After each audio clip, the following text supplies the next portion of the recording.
David here with Figboot on pens, back again with another fountain pen review. Today I have something special to share with you. One of the things this channel has done is given me the opportunity to take a closer look at pens that I wouldn't otherwise have had the chance to spend time with. And I always appreciate being able to examine high-end pens in order to see where the value lies. That's a common question in this hobby. Yeah, you see a pen priced in the $5,000, $6,000, $7,000 range, and you wonder what makes it so special and worth that price point. Is it expensive just for the sake of being expensive, or is the value present in the end result and what it takes to produce that pen?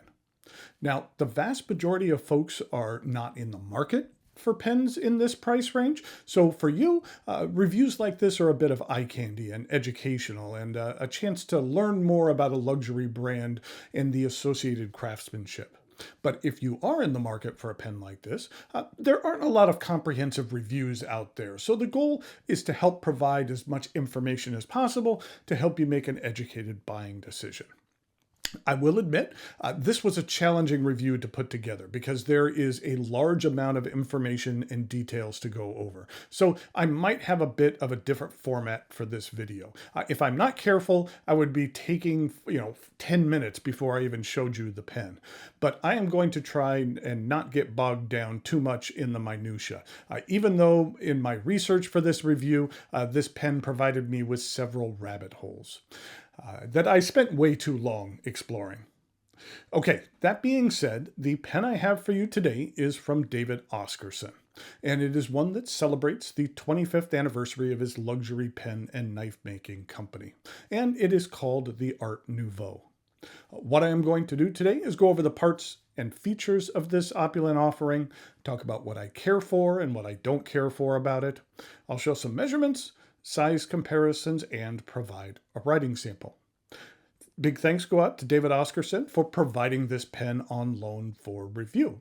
He actually sent two pens for me to review. I felt that they warranted two separate reviews, so look for another review of an Oscarson pen within the next few weeks.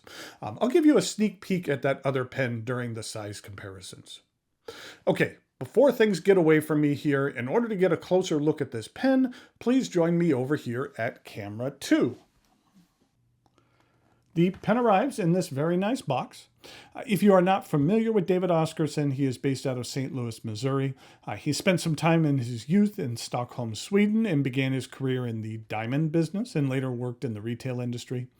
He personally designs each of his pens and has a team of British goldsmiths, silversmiths, and artisans in order to produce each of his collections.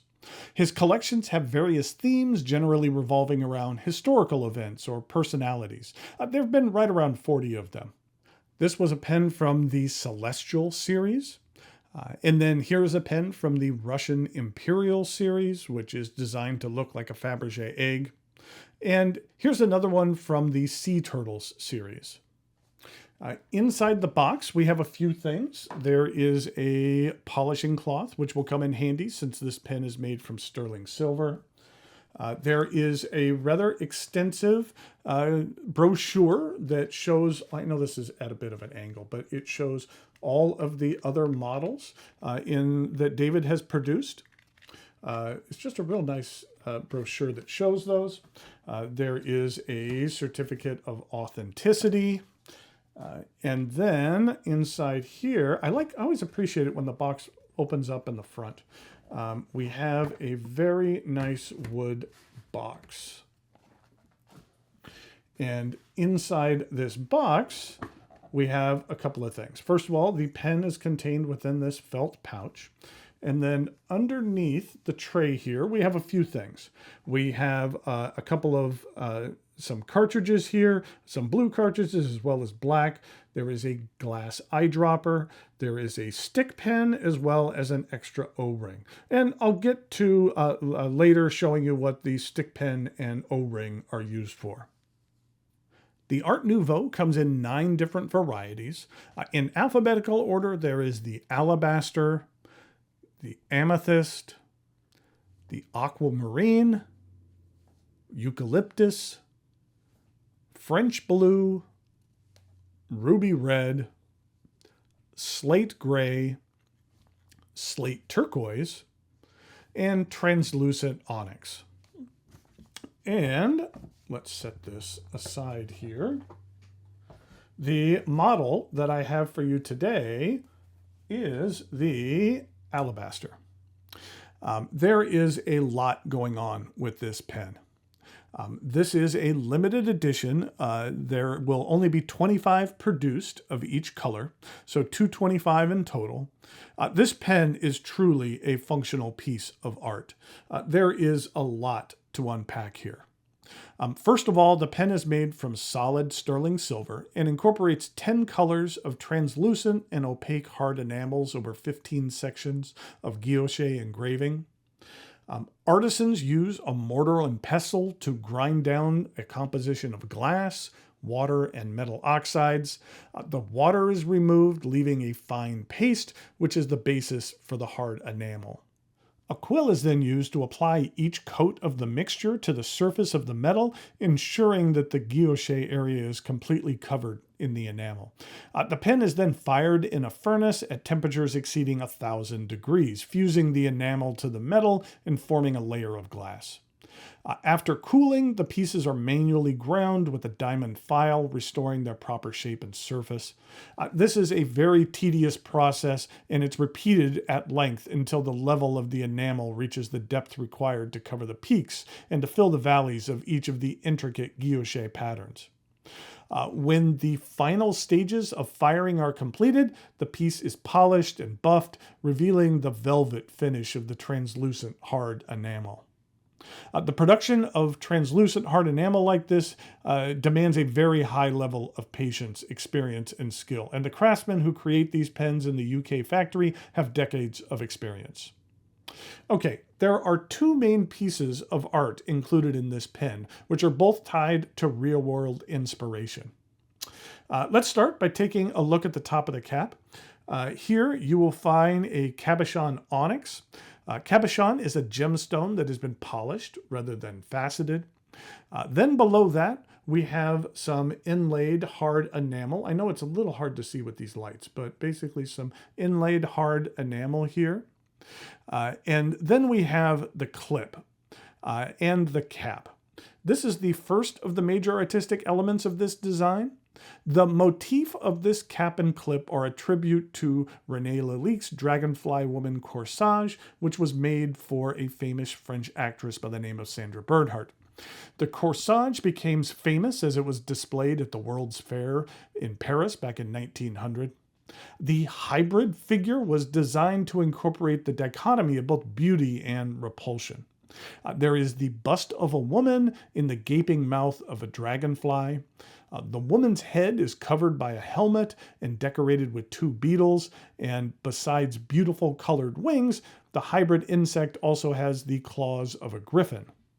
Now, this is the inspiration piece again. I think it's interesting that the wings are actually extensions of the woman's arms rather than being part of the dragonfly body proper. And then this is what it looks like on the pen. I will say that this clip is a bit on the stiff side, but it is still usable in thinner materials, whether it be thinner pockets or pouches. I kind of like the aspect of having the 3D element of this silver clip and then having the design extend into a 2D element here on the cap. But with the material in the guilloche, it looks far from being a flat design. The intricacy is just mesmerizing. There is certainly a fair amount of depth to the cap. Then at the bottom, we also have some flowers that are encircling just above the band. The band is engraved with David Oscarson, with the company logo there in the middle. And then on the back side, we have the limited edition number of the pen. Where is it? There we go. The limited edition number. I mentioned earlier, but each color will have a maximum of 25 produced. Since this pen was manufactured in the UK, you will find the appropriate hallmarks certifying the quality and authenticity of the pen. In regard to the hallmarks, the first one here is the maker's mark. The PO stands for the maker. The 925 indicates that this is indeed sterling silver. And then next we have the city mark. This anchor represents where the silver was assayed and approved, which was Birmingham, England. I talked about research rabbit holes with this pen. I wondered why the landlocked city of Birmingham had an anchor as its symbol. As it turned out, that the city of Sheffield's symbol is a crown. This is because back in the late 1700s, when parties for the two cities were conducting business in London, they did so at a place called the Crown and Anchor Tavern. So in honor of that, Sheffield took the crown and that Birmingham took the anchor. There is a rather large step down from the cap to the barrel, which does taper down. Then we have this band here with some vines, maybe some ivy. And then at the end, you have some more hard enamel filigree. And at the very end, it is punctuated by another cabochon onyx. Okay, let's take a look at the other main artistic element of this pen here on the barrel, which is this portrait. This artwork is a recreation of the Alphonse Mucha 1899 painting, which was featured on the cover of a French bi-monthly literary and artistic review periodical called, appropriately enough, La Plume, which of course translates to the pen. Over the years, his artwork was featured on the cover many times. Here, I'll do a little split screen so that you can see the inspiration picture and the pen side by side. The different versions of this pen have different color elements, so this particular one isn't an exact color match, but I feel the major aspects of the artwork are skillfully crafted into this pen. You can see here the intricate guilloche work filled by that enamel. With the intense heat required to cure and harden this enamel, there is actually a high rate of failure during the manufacturing process. It's very delicate balance to achieve the extreme heat necessary to properly apply the enamel while keeping the sterling silver safe from damage. There's a lot of really nice details on this. I do like the milky white enamel used for her skin. It really brings the artwork to life. There is, again, the filigree border, like the frame around the painting. And then also you can see there is the plume in her hand. There is the quill. This cap twists off with just under 2 rotations, and underneath we have an 18 karat gold number 6 Jovo nib. It's stamped with the David Oscarson logo. The stamping is nice to see on the nib as opposed to it being engraved.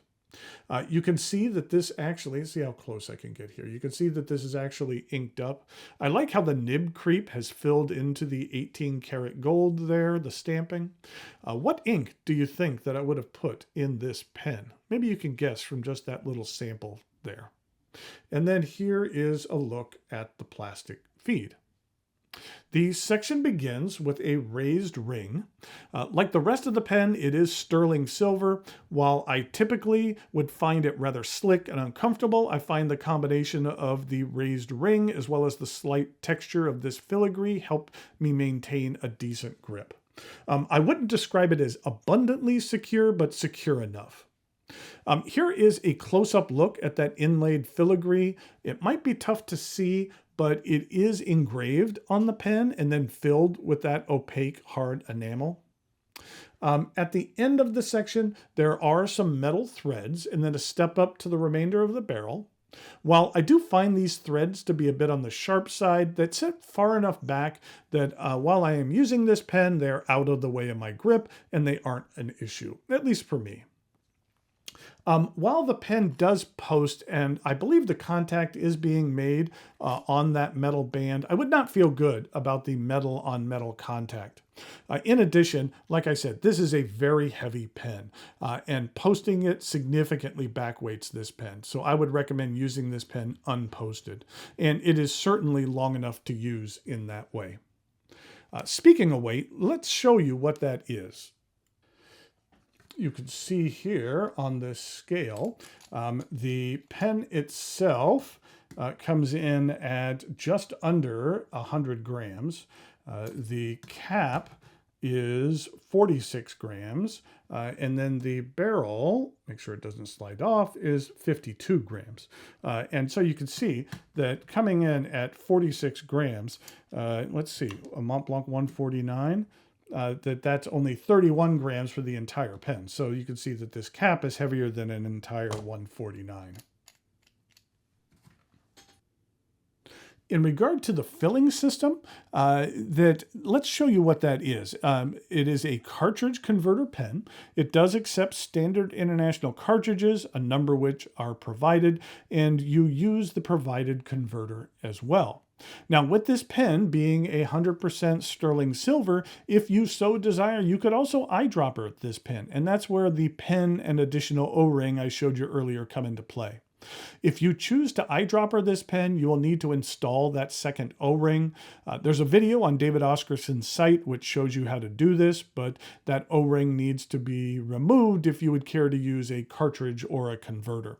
I have a feeling that if you own this pen, you will have a preferred method of inking it up, so you would only need to install the O-ring once if you're going to do it that way. You're probably not going to be switching back and forth between ink filling methods. The David Oscarson 25th Anniversary Art Nouveau series is available at a number of retailers as well as the David Oscarson site. I'll put a link to the site in the notes below, and the retail of the pen is $6,400. As with most luxury pens, this pen is a functional piece of art. It certainly makes a statement and incorporates interesting artwork in a skillful manner by expert artisans. I just think, again, that those butterfly wings are very, very cool in the intricacy of that guilloche patterning in there as well. Whenever I get to take a closer look at a luxury offering like this, one of my first thoughts is it worth it? Does the elements of the pen justify the cost? And in the case of this pen, I feel it does. Does it connect with me personally? The Art Nouveau movement doesn't generally speak to me, but I can certainly appreciate the overall design and what went into the creation of this piece of art. Okay, let's do some size comparisons and then provide a writing sample.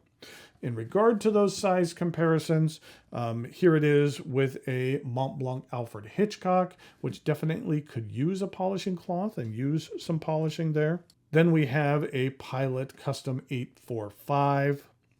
And then here it is with a Pelikan M1000. And then finally, here it is with that Mont Blanc 149.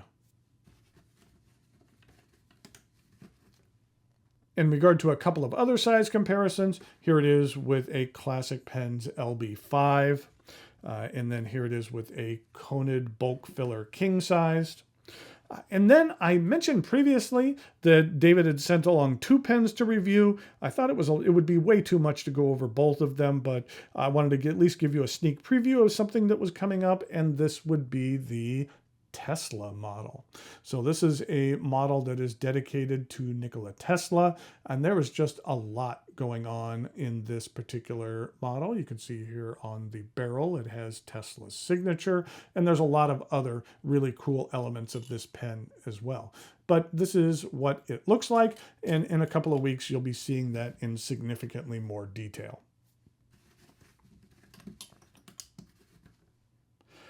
In regard to the size comparisons, here it is with the Classic Pens LB5 and the Pelikan M1000, and then here it is with the Mont Blanc 149.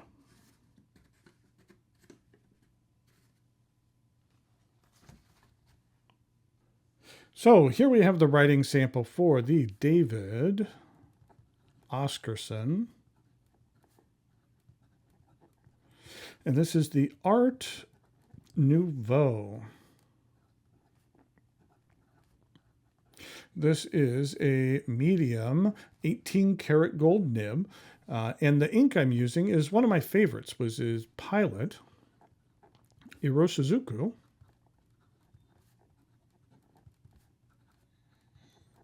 And this is Yamabudo.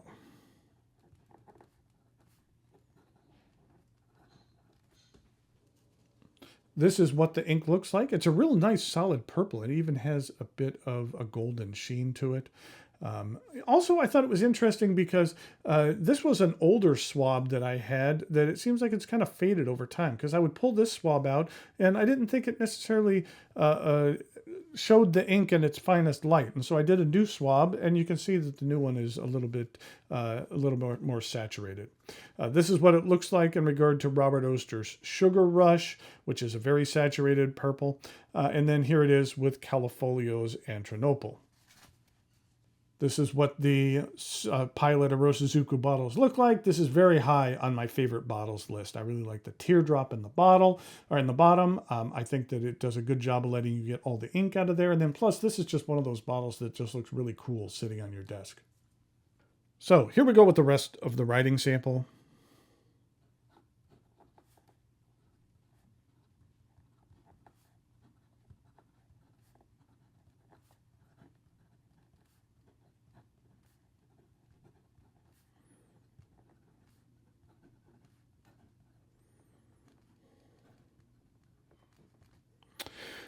This 18 karat gold nib is fantastic. It is appropriate for a luxury pen of this price range. It's very nice. You can get a decent amount of line variation out of here. It is fairly smooth, and the ink flow for that medium nib is rather generous. In regard to reverse writing,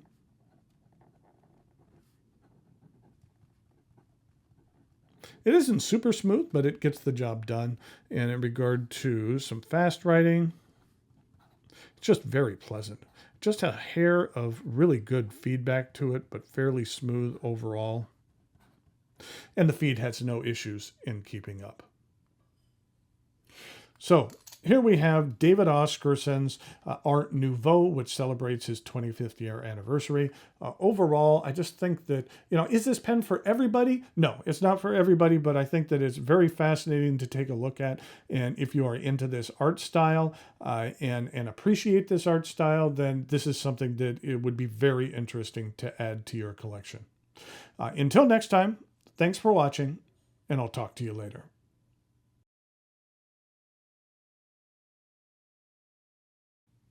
So here we have the writing sample for the David Oscarson. And this is the Art Nouveau. I don't know how the hell to spell Nouveau.